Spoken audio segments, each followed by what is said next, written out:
Ladies and gentlemen, Warzone has been interesting this season. To start things out, we had the Outbreak event come. Speaking of which, today I got something in the mail. It was some track pants that said captured, and then a little note that if you pause it and read it here, it sounds a lot like zombies are going to be moving to prison next. I'm not 100% sure that, or I'm being sent to prison, something along those lines, but that's not what today is about. Today is all about the loadouts that you use in Warzone, because one other thing that changed at the beginning of season 2 is the agency suppressor was busted, and then they fixed it, and it got a little bit of a buff. Some other attachments changed as well, and there were some new weapons added. So what we're going to be doing today is going over my 5 favorite loadouts, 2 of which are going to have the 2 new weapons for season 2, which, if we're being honest, aren't the best weapons for Warzone, but if you want to use them, I'm going to have some classes for that. And then the top 3 classes are going to be what are currently the best of the best, and trust me when I say these classes are literally unreal. So without further ado, let's start off with the new weapons.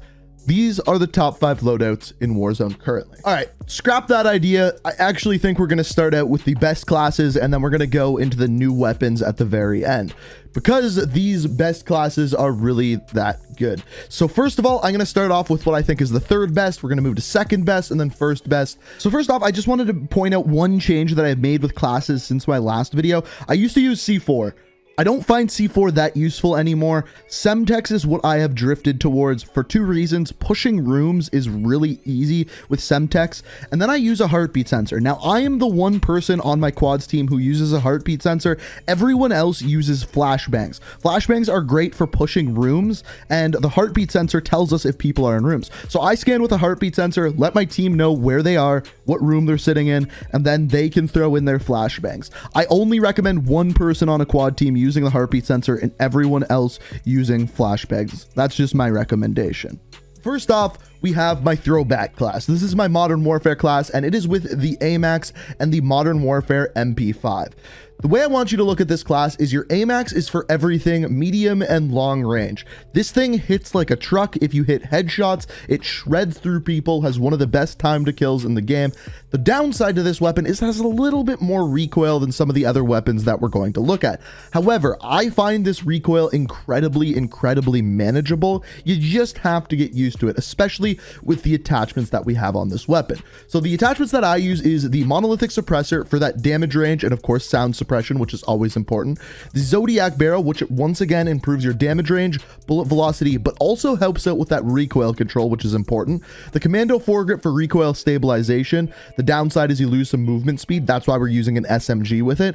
And then 45 round mags, as you're seeing here, it's the biggest mag we can use. And then another important attachment is the VLK 3x optic, which is actually doesn't say it, but it's going to help out with your recoil as well. And as I said, you're using this as your long range weapon. Now, since we're using this as our long range weapon, we don't need a sniper with it, and we can use an SMG.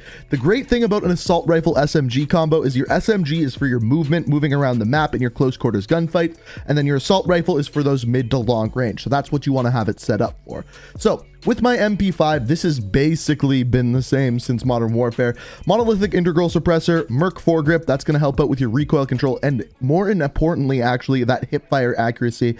The 45 round mags, your stippled grip tape, this is for your aim down sights and sprint out speed, one of the best attachments in Modern Warfare. And this is where you can kind of change up the class a little bit. I use sleight of hand because I play quads. You don't need sleight of hand. If you really hate the iron sights, you can put on the optic. You can throw on that laser if you really want to, or the tac laser. And even a stock, there's a couple of stocks that are good as well, but I like to use sleight of hand just because we play fast and loose and I like to get a lot of kills. So that's kind of the class we go with. Trust me, this is the throwback class. This is an amazing class. The great thing about the MP5 is it has an amazing time to kill, good movement, one of the best SMGs in Modern Warfare, but it can't compete with the SMG that is the best in Cold War, and we'll get to that one. The second class that I use, this is my sniper AR class. So depending on the zone that we're finishing in, if we're finishing kind of like out by farmland, I'll always want a sniper. If we're up in the mountains, I'll want a sniper. Now, the cool thing about this class is that the assault rifle that you're using is the FFAR, and it has one of the best time to kills in the game, and even can outgun a lot of SMGs up close. It just doesn't have the aim down sights and sprint out time that the SMGs do, but it can beat them with time to kill. So that's why this is good. And then the sniper that I use most often is the Car 98. This thing is unreal. It's 1-shot kill to the head, 3-shot to the body, so you really want to make sure you're hitting the head, but it has really fast aim down sights time, pretty fast fire rate. That's why it's good. Now, as far as the class setup here, since the update, we are using the agency suppressor, which does a lot of things: sound suppression, bullet velocity, effective damage range, and recently vertical recoil control. It's not huge on the vertical recoil, so you are going to need some other attachments for that. Where it gets interesting with the FFAR is the barrel that you use. So I use the takedown barrel because I like having extra strafe speed, because I am using this as in replace for an SMG, so I want that extra movement. You can also use the reinforced heavy barrel, task force barrel some people use, but I would recommend either the reinforced heavy or the takedown. Reinforced heavy gives you a little bit extra range, takedown gives you a little bit of extra strafe speed.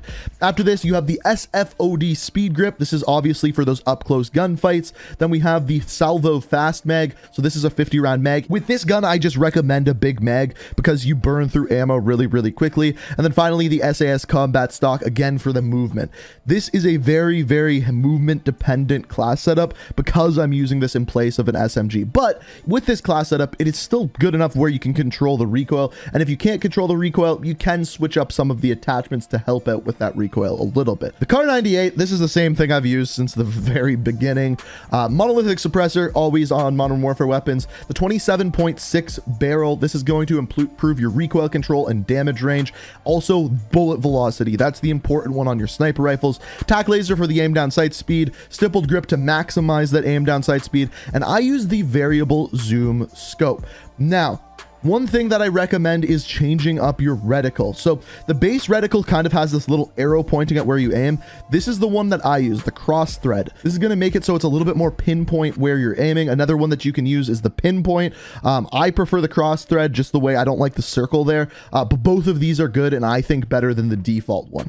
So as far as this class goes, the way that you look at it, long range, you are using your Car 98, you're picking people off, and then anything mid-range, short range, you are using that FFAR. Really good time to kill. You do have to get used to the recoil on the FFAR a little bit at mid-range, but once you do, it shreds. You just fire bullets down range, and you're going to drop people. And then at long range, make sure you're hitting headshots with that Car 98. After this, our number one class by a long shot right now is the Aug Mac 10. In my opinion, these are the two best weapons currently in the game by a long shot. And a lot of people are saying the M16 is better. And I just have to say, you're wrong for one reason and one reason alone. If you use this Aug class setup, it has 0 recoil and it melts people. You can, if you have stopping power on the Aug, it one bursts someone with full armor. You can get 2 burst kills without stopping. This thing just shreds and there is no recoil on it. So let's start with that. What am I using on this thing? So first of all, the agency, same as before, vertical recoil control, sound suppression, and bullet velocity. The cool thing with this weapon is there's basically no damage drop off over range with this class setup. So someone could be way the hell down range and you will still drop them really quickly. And this is going to beat out sniper rifles. So as far as the barrel goes, this one's a weird one. You may not expect it, but the strike team barrel, you probably right away thought that you need like either the match grade or task force for effective damage range. But with this weapon, it already has such a good range that it's actually better to improve your recoil. And the improvement's actually better with the strike team than the titanium. Why, I don't know. That's just the weird way things are with Cold War weapons in this game. So that fire rate's going to really help you with those mid-range gunfights. After this, the Field Agent foregrip. This is specifically for that recoil control, the 45 round speed mags, and where this gun is a little bit lackluster compared to some Modern Warfare weapons is with the optics. So I use the axial arms 3 times. As far as the reticle that I'm using currently, right now I'm using the default, but the recon is also good, and as well as the precision I know people use as well. All of these are decent. In my opinion, they're not quite as good as the ones that Modern Warfare has, but that's what I am using. Moving on to the Mac 10. The Mac 10 is just the GOAT up close right now. Technically, the FFAR can kill faster than it, but the movement speed on the Mac 10 is where this reigns supreme. Now, I have this one set up for a little bit more range than most people do with their Mac 10s, and the simple reason for that is because I like to use this at short mid-range as well, not just up close and personal, and then my AUG is everything long range. So what I am using on this is, first of all, agency suppressor, A lot of people don't use the agency suppressor, and it helps with movement speed if you put on different attachments. But again, I'm using this at a little bit longer range. So that agency, the reinforced heavy barrel. So a lot of people use the task force, and this was actually silently nerfed so that the damage range is actually better with the reinforced heavy now. So that's why I'm using that. Also the field agent grip, this is just for recoil. Again, I'm using this at a little bit more range. I'm using the round drum mag, partially because the fast mag is sometimes broken in the game. I don't know if it currently is, so I just stick with the round drum. I find it a little bit easier, always works. And then for your movement speed, I'm using the Raider stock. This helps with your aim down sights firing speed, sprint to fire, walking movement speed, and that's like the movement attachment. Now you can use different things like laser sights and different grips and stocks to make it so that this moves faster, and different barrels as well.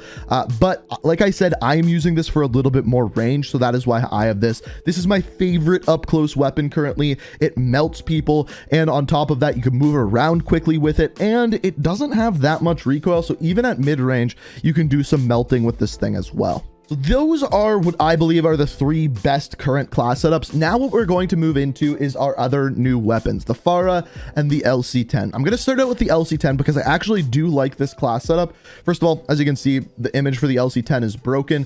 But the way that you want to look at the LC10 is it's just a decent SMG. You're going to get outgunned by the MAC-10, the MP5, the FFAR, all up close, but it does have low recoil and is decent at mid-range, so you can almost, not quite, but almost use it like an assault rifle. Now the attachments that I'm using, again, agency suppressor and reinforced heavy barrel for that extra range. Because I'm using this with a sniper, I need it to be good at mid-range as well. Another weird attachment is the SOF target designator, which you wouldn't think, but improves your damage range. How? I don't know, but it does. And also hip fire accuracy, so that's when I get in my up close gunfights. I'm also using the 55 round drum mag and the SAS combat stock. Again, this is my movement attachment. This is for when I'm in those up close gunfights. Now, the weird part about this class is the weapon that I am using it with. So I am using the LW3 Tundra, not the Kar 98K. And the reason for this is because this sniper is actually decent. I didn't know it was until this season, but it is actually decent. It is not as good as the Kar 98. This is for when you're getting sick of using the Kar 98, but it is better in one aspect where the bullet velocity is way better. So essentially, you do not need to lead your bullets. You just kind of point at the head, aim at the head and shoot, and it's probably going to hit them in the head because it has such a good bullet velocity, unless they're of course in a vehicle or far away. But still, it's easier to hit your bullets than the Kar 98. Now the movement on it, the fire rate are not quite as good, but it is easier to hit your target with, kind of like a better version of the HDR. Now the downside to this is I have had situations where it is a 4-shot kill to the body. I don't know if that's because people are healing in between shots. It's supposed to be a 3-shot kill, but I've definitely had 4 hit markers on one person. That is the downside to this weapon. The positive to it is that it is very easy to hit shots.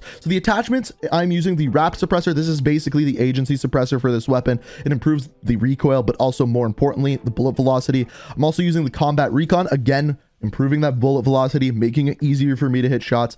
The bipod attachment actually improves recoil, which isn't really necessary. You could use a different attachment, but it also improves other things on this weapon as well, secretly. The 7-round mag, just because you don't need a bigger mag than that, it doesn't hinder any of your other movement things. And then again, where this falls short is there's no variable zoom for this weapon. So I'm using the 3 times, similar to what we were using on the Aug. This is really the one downside. If there was a variable on this weapon, that is where I'd kind of fall in with this one, and that is what I would use, but there isn't, so that's kind of unfortunate. So basically, the way to look at this one is your LC10 is your mid to short range weapon, your Tundra is your long range weapon. Tundra is easy to hit shots with, LC10 is easy to hit shots with because it has low recoil, and that's the best way to think of this weapon. Now, moving into by far the worst class setup in this list, by a long shot, not even close, it is brutal. It is the Pharah. This is a weapon that I thought was going to be good in Warzone, but isn't. And the main reason for that is because it has way too much recoil, and you'd think if it has a lot of recoil, well, it might be good up close. No, the aim down sights, the sprint out time is too slow, the damage isn't enough to keep up with the FFAR, the name is close, but the damage is not. So unfortunately, this weapon isn't very good. So as far as the class setup that I'm using with this one, it's odd, it's strange. I don't recommend using this, but if you really want to use the new weapon, this is what I use.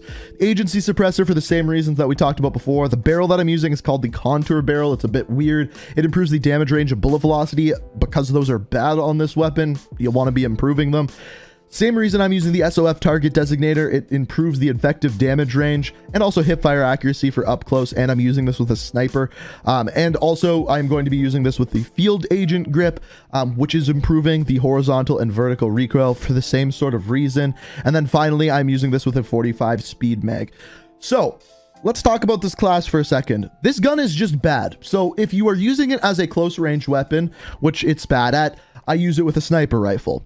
This time I'm using it with the Kar 98 because I find that sniper a little bit better. If you are using it as a long range weapon, which it is also bad at, use it with the Mac 10, or just don't use it at all. It's not a good weapon, but as per usual with every season, I like to include the new weapons so you guys know what's the best of the best to use. So those are my class setups. Obviously, those top 3 are the top tier. Those are the ones you're going to be seeing a lot throughout the season. So if you enjoyed the video, you like the classes, it helped you out, it's always appreciated if you hit that like button. If you're new to the channel, like what you see, be sure to hit that subscribe button, turn notifications on, and of course, let me know what you're using in the Warzone down in the comments below. But as always, thank you so much for watching the video. And until next time, peace out. We are reaching for